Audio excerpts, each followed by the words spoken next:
We are Dark Web. You will not stop us. This is just the beginning.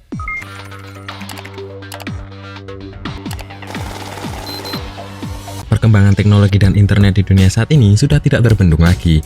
Hal ini membawa konsekuensi berupa ancaman di dunia maya atau kejahatan cyber, mulai dari skala ringan hingga mengancam suatu negara. Maraknya pembayaran virtual maupun dompet digital juga mengharuskan kita semakin berhati-hati agar terhindar dari peretasan akun yang berujung pada kerugian material. Pada kesempatan kali ini, saya akan menarasikan film berjudul Hacker yang dirilis di tahun 2016. Film ini diambil dari fenomena nyata yang terjadi di dunia ini. Menceritakan tentang seorang anak imigran bernama Alex yang datang ke Kanada bersama keluarganya dengan harapan mendapatkan kehidupan yang lebih baik. Namun, nyatanya kondisi ekonomi mereka memprihatinkan, membuat Alex harus mencari uang dari internet secara ilegal untuk membantu orang tuanya. Semakin mahir dan profesional, Alex kemudian dibantu oleh dua sahabatnya untuk memperbesar skala kejahatan internetnya. Sejauh mana mereka melakukan aksinya, mari kita langsung saja masuk ke narasi alur cerita filmnya. Dan halo YouTube, selamat datang di channel Narasinema.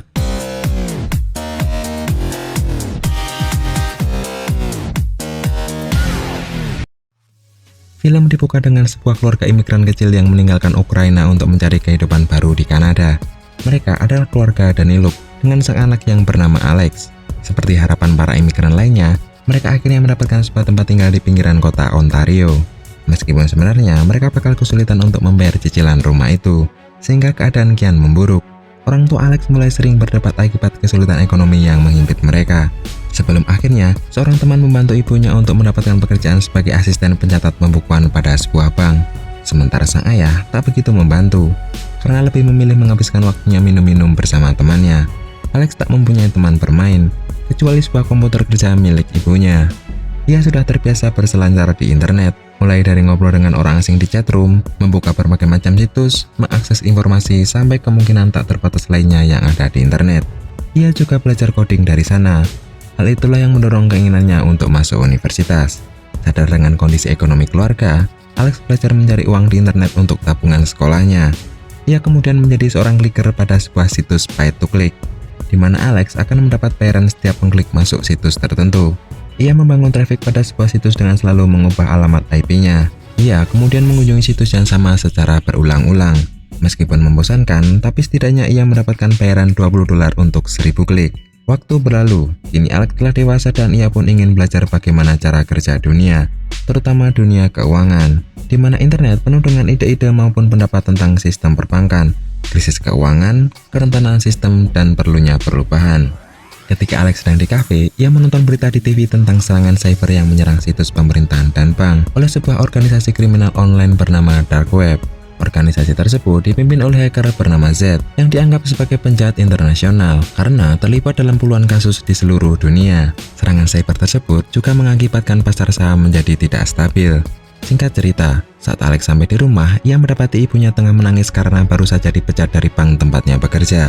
Dengan status ibunya yang menganggur, mereka juga terancam bakal kehilangan rumah karena tak bisa membayar cicilan lagi. Alex lalu menyerahkan seluruh uang tabungan sekolahnya untuk melunasi pembayaran rumah. Si ibu tentu saja heran dari mana Alex bisa mempunyai uang sebanyak itu. Namun Alex meminta ibunya untuk tak perlu memikirkan hal tersebut. Alex begitu membenci bank yang telah memecat ibunya. Bertahun-tahun ia telah mengumpulkan uang untuk tabungan sekolahnya, sedangkan kini harus merelakan tanpa punya banyak waktu lagi untuk memulai dari awal. Terlintas di pikirannya tentang sebuah organisasi hacker dark web yang belakangan ini menjadi berita. Ia lalu mengunjungi situs tersebut dan membuat akun untuk mendaftar. Tapi agar diterima sebagai anggota, ia harus mencapai level soldier, di mana Alex harus melakukan sesuatu yang ilegal, seperti mencuri nomor kartu kredit seseorang, dan itulah cara mereka memverifikasi pemula. Alex punya kandidat yang cocok untuk menjadi korbannya, yaitu seorang pembuli di sekolahnya yang bernama Randy. Ia lalu membuat situs sederhana yang menjual suplemen palsu, dan Randy terkena ombak itu dengan menggunakan kartu kredit ayahnya. Alex kemudian membocorkan informasi kartu kredit tersebut ke dark web. Setelahnya, seorang anggota yang menamai dirinya Roosevelt menghubungi menanyakan apa yang Alex butuhkan. Alex lalu menyatakan maksudnya bergabung untuk menghasilkan uang. Pertama kalinya, Alex menerima kiriman beberapa laptop gaming canggih dari Roosevelt untuk ia jual kembali, yang tentu saja itu adalah barang gelap. Karena harganya murah, Alex bisa lebih mudah menemukan calon pembelinya dari iklan baris. Alex kemudian mengirimkan sebagian uang hasil penjualan laptop tersebut kepada Roosevelt dan menyimpan sisanya. Pada dasarnya, Alex sedang berbisnis, dan ia begitu menikmati pekerjaan itu. Setelahnya, Roosevelt terus mengirimkan barang-barang untuk ia jual kembali. Barangnya selalu sesuatu yang sederhana dan mudah dijual, seperti ponsel, laptop, perhiasan, ataupun jam tangan. Sebelumnya, ia butuh 4 tahun untuk mengumpulkan 30 juta, tapi kali ini ia melakukannya hanya dalam 4 minggu, dan ia merasa sudah siap pindah ke Toronto untuk masuk universitas. Sesampainya di kota, ia menyewa sebuah apartemen, tapi sayangnya pembayaran universitasnya terlambat sehingga ia baru bisa masuk kuliah di bulan Januari, dan kini ia butuh uang untuk biaya hidup. Akses ke anggotanya di dark web telah meningkat. Kini ia bisa membeli kartu kredit lengkap dengan ID palsu untuk belanja online. Alex lalu mengambil sendiri paketan jam tangan yang ia beli menggunakan kartu kredit tersebut. Bukan 1, tapi 3 jam tangan sekaligus. Di kota, ia tak bisa mengandalkan iklan baris untuk mencari pembeli karena banyaknya polisi yang menyamar. Ia harus menggunakan cara yang sedikit tradisional, yaitu menjualnya langsung di toko jam tangan di kawasan pecinan. Namun, itu tak mudah seperti kelihatannya. Meskipun ia menawarkan 70% dari harga aslinya, Alex tetap tak bisa menguangkan jam itu. Rata-rata, para pemilik toko ingin memverifikasi terlebih dahulu bahwa itu bukanlah jam tangan curian. Sedangkan Alex tentu tak mau melewati prosedur tersebut. Kemudian salah seorang pengunjung toko mengikuti Alex kemana ia pergi menawarkan jamnya. Pria bernama Saya tersebut tertarik dengan jam tangan yang Alex bawa. Ia bisa membantu menjualkan jam tangan tersebut dengan bagi hasil 25%. Awalnya Alex ragu. Namun, saya coba meyakinkan. Lagi pula saya juga sudah paham bahwa itu jam curian, sehingga tak ada ruginya bagi Alex. Mereka sepakat. Alex menyerahkan jamnya dan saya masuk ke toko jam yang sebelumnya menolak membeli jam tangan tersebut dari tangan Alex. Alex panik merasa ditipu ketika saya tiba-tiba menghilang. Tapi saat saya muncul dari pintu belakang, ia membawa uang hasil penjualan jam tangan tersebut. Alex kagum dibuatnya. Ia ingin tahu bagaimana saya bisa melakukannya dengan cepat. Saya akan memberitahunya, tapi Alex juga harus mengatakan bagaimana ia mendapatkan jam-jam tersebut, dan dari sanalah keduanya berteman. Dalam menjual barang gelap, yang paling penting adalah kepercayaan. Bagaimana membuat para pembeli bahagia sehingga mereka akan mencari kita untuk barang-barang selanjutnya. Kini mereka menjual apapun. Saya bertugas mencari pembeli, sedangkan Alex yang akan membeli di toko online sesuai pesanan konsumen saya. Di suatu tempat makan, Alex kembali menonton berita tentang peretasan Bank Dunia yang dilakukan oleh kelompok dark web. Mereka menyatakan bahwa sistem bank telah memperbudak warganya, membiarkan masyarakat menderita di bawah utang. Menurut mereka, itu adalah dosa yang diperbuat bank. Karena itu, dark web datang untuk menghukum mereka.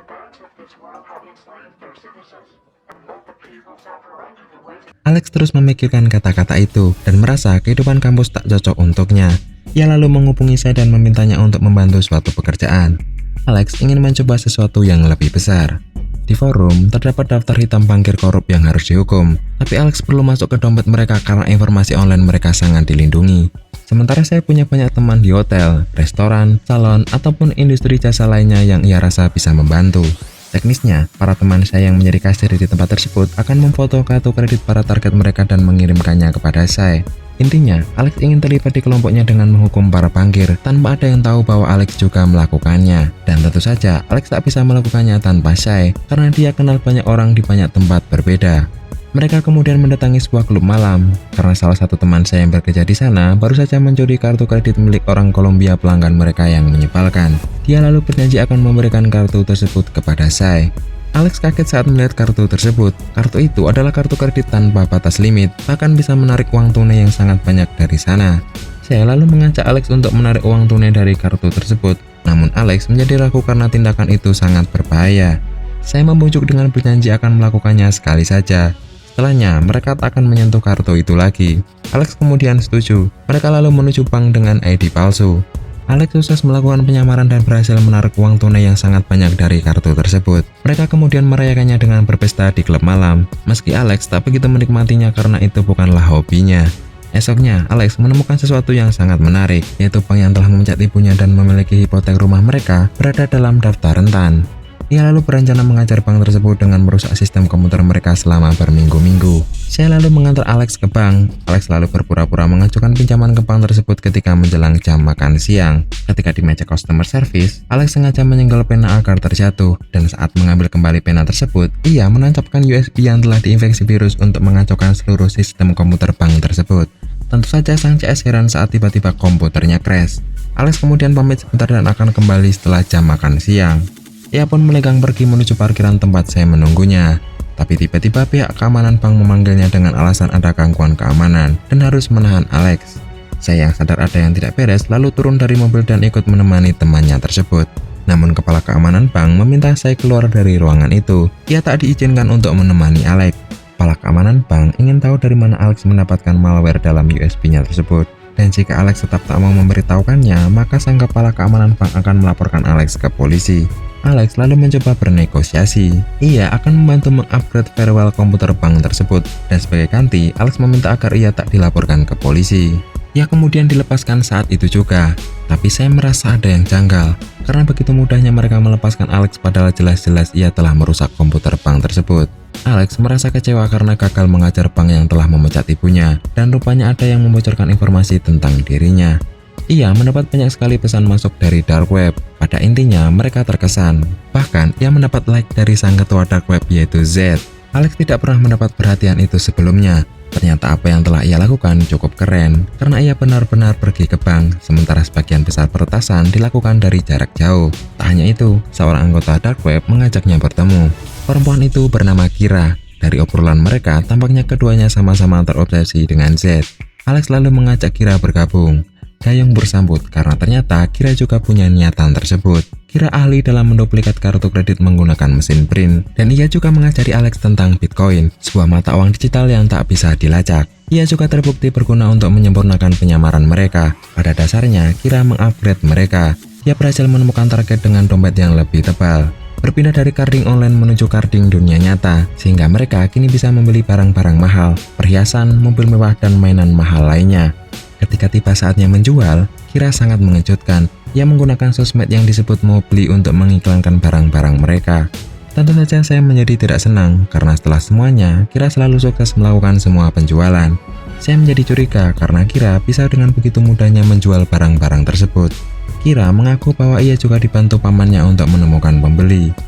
Ketika menjual mobil Ferrari, Kira bisa melakukannya tanpa tawar-menawar terlebih dahulu, bahkan justru mendapatkan bonus. Saya merasa ada yang tidak beres, karena kalau Kira bisa melakukannya semuanya sendiri, seharusnya ia tak perlu bergabung dengan tim mereka. Puncaknya, mereka bertiga harus bersitegang ketika akan menjual satu truk penuh dengan barang-barang mereka. Saya mengacukan kesepakatan yang telah terjadi, sehingga transaksi dibatalkan oleh pembeli. Di apartemen, Alex mencoba mendamaikan mereka berdua dan melupakan kejadian barusan. Tiba-tiba ada polisi datang memeriksa truk mereka. Untungnya, polisi tersebut kemudian pergi sehingga tak menimbulkan masalah. Tapi tentu saja itu menjadi sinyal bahwa mereka harus segera pindah dari Kanada sebelum polisi mulai mencurigai aktivitas mereka. Hong Kong menjadi pilihan rumah baru mereka. Di sini hasil mereka lebih besar, membeli lebih banyak, menjual lebih banyak, dan untuk harga yang lebih tinggi. Tapi itu semua hal yang sama, jam tangan, perhiasan, komputer, ponsel, sehingga Alex merasa mereka tidak melakukan sesuatu yang istimewa. Mereka bahkan mulai ceroboh. Saat akan menggunakan kartu, mereka biasanya melakukan pembelian tes online untuk memastikan kartu tidak diblokir. Dan jika itu terjadi, maka akan membuat mereka menjadi pick up. Pick up adalah ketika kartu dibatalkan. Jika duplikat digunakan, maka sistem akan mengenali bahwa itu palsu dan memperingatkan kasir untuk menghubungi polisi. Keresahan Alex itu pun ia ungkapkan kepada dua sahabatnya, bahwasannya yang mereka lakukan tak ada bedanya dengan di Toronto.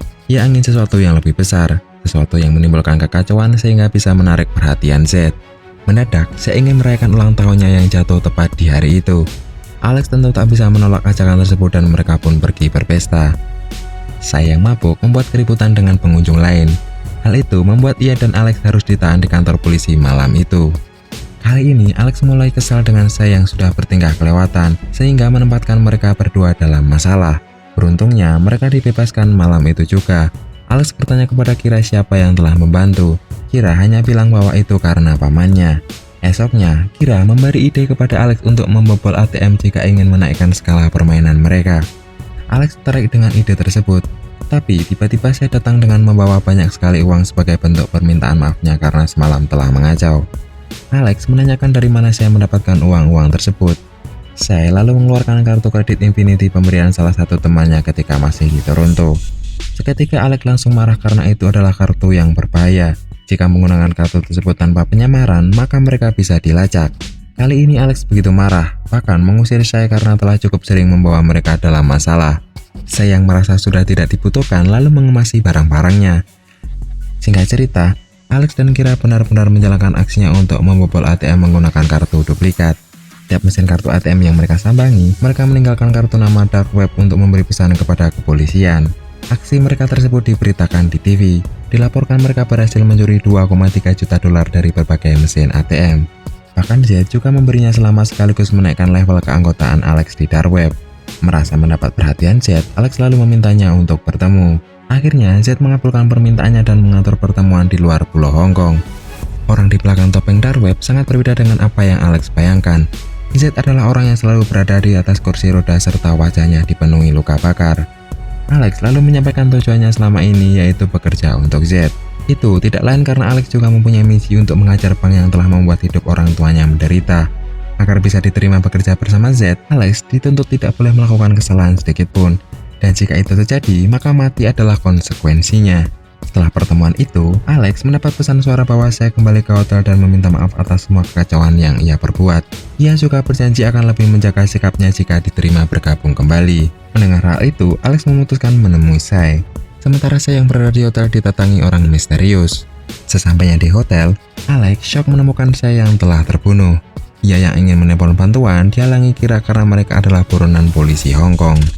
Pemilik kartu kredit Infinity tersebut tampaknya kehilangan jejak transaksi pertama, tetapi dia mendapatkan yang kedua. Jika Sai tidak datang kembali, bisa dipastikan Alex dan Kira pasti sudah meninggal.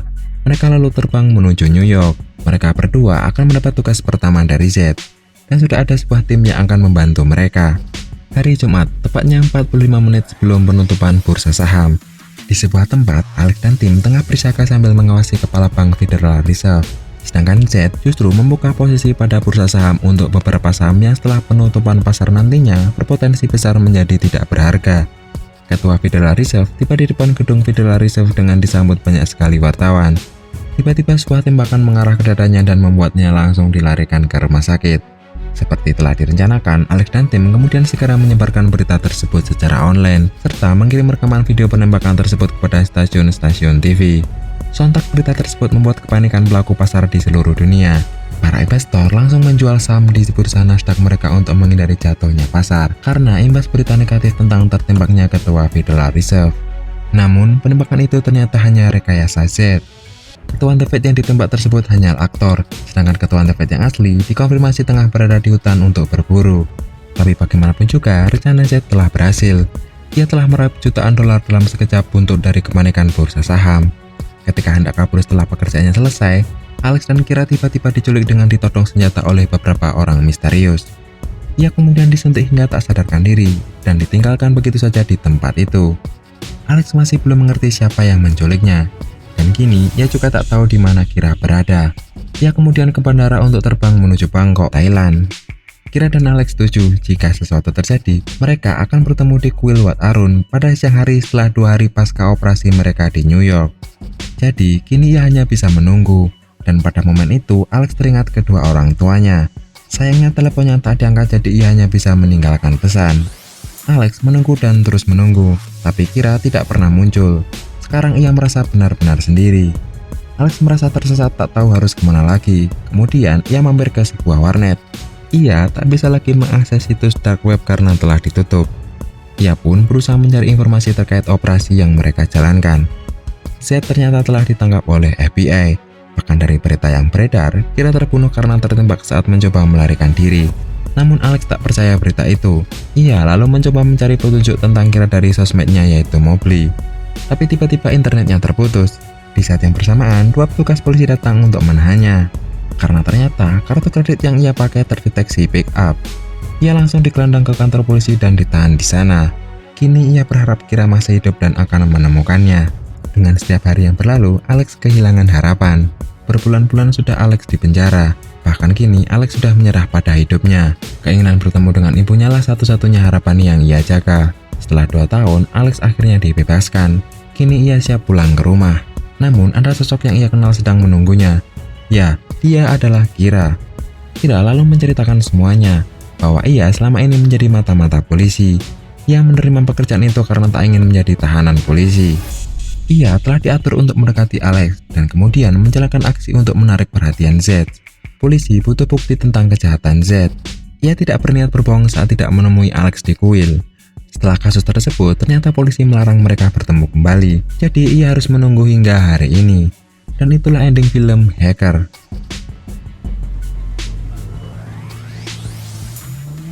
Aksi hacking yang terjadi sebenarnya lebih tepat disebut carding, karena aktivitas yang dilakukan sebagian besar adalah manipulasi pada kartu kredit. Dan penyebutan dark web di film ini hanyalah sebatas nama situs. Bukanlah dark web yang sesungguhnya, yaitu bagian web yang tidak terindeks mesin pencari. Baik, cukup sampai di sini saya dalam menarasikan film Hacker. Jangan lupa subscribe dan aktifkan lonceng agar tak ketinggalan narasi alur cerita film selanjutnya. Semoga terhibur dan sampai jumpa.